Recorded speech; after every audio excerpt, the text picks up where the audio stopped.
It was a work truck for most of its life, but I didn't want to perfect it too much. I didn't want to straighten everything out. I left a lot of the original parts on there. I wanted it to keep some of its old soul. I'm Juan Trevino, and this is Retro Reincarnation.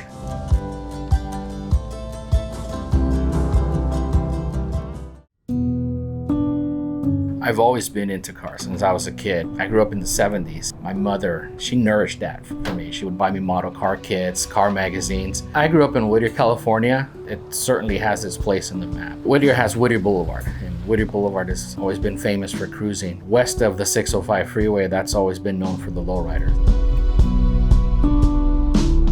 Relaxed Atmosphere started in 1991. It started by some individuals that were like-minded that worked in the automotive industry. I had already started to attend some Relaxed Atmosphere meetings and got hooked on the way they got along. High-end vehicles, just very well built, and it gave me this motivation to also go to that level. So I was looking for the Suburban in the early 2000s. It came from the original owner. I went to pick it up, and it was a lot rougher than I expected. And in talking with my friends, it was like, this thing needs to be torn apart. We didn't have to do a full restoration, but it did require a lot of body work and paint.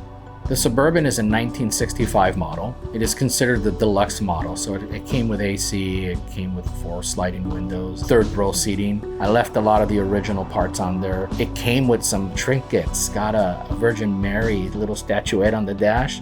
I never took it off. It's things like that I didn't want to lose with this truck. We put a late model motor in there from GM Performance. I got a block, and I used a fuel injection system from a 90s truck. 4-wheel disc brakes. It rides great. It doesn't lay on the ground, but it rides amazing.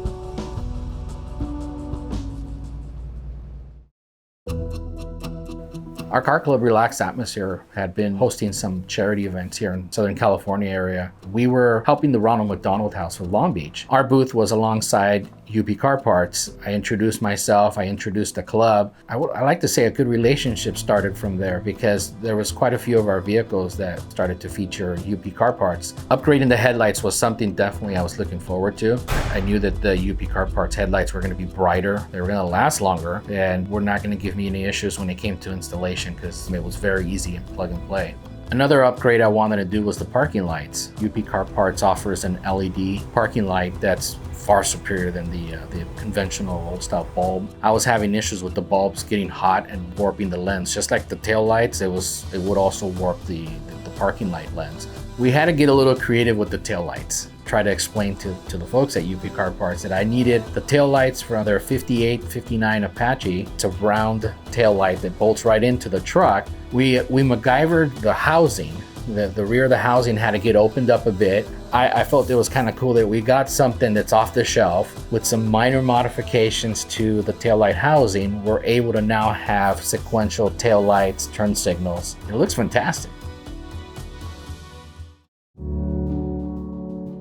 So all in all, I never really had an intention to build a high-end show car. I love coming home on a Friday evening and going for a cruise, getting her started up, turning on those headlights, and that's important to me. Like, looking cool when you're driving in the evening. That was always the intent for this truck, was that it was just gonna be something super cool that I can go and enjoy with my wife and with my club members and go for cruises. If I can give anybody advice on how to build a truck similar to what I did, getting something you want to build. Don't build it because somebody else has built it. Build it because you're gonna have fun with it. You're gonna enjoy it, that you're gonna be able to talk to people about it. I like to use this term as perfect simplicity. Make it simple. You don't have to go over the top. You don't have to spend a bunch of money. I got invited to display it at the Grand National Roadshow show. They did a special display called Keep on Trucking, 50 years of custom trucks. I was pretty honored to have gotten invited to this. I was a little blown away by it. And then I even said to them, why me? And they said, well, we saw how hard you worked at it. You won some awards here. So we felt that, you deserved a spot up here with everybody else to park alongside some of the most iconic trucks from the last 50 years. This is something that I'm going to treasure for a long time. I'm looking forward to taking it to like C10 Slowdown. We're going to do the drive up to the C10 Intervention, and definitely going to do Dino's. Hopefully we get to take it to quite a few shows.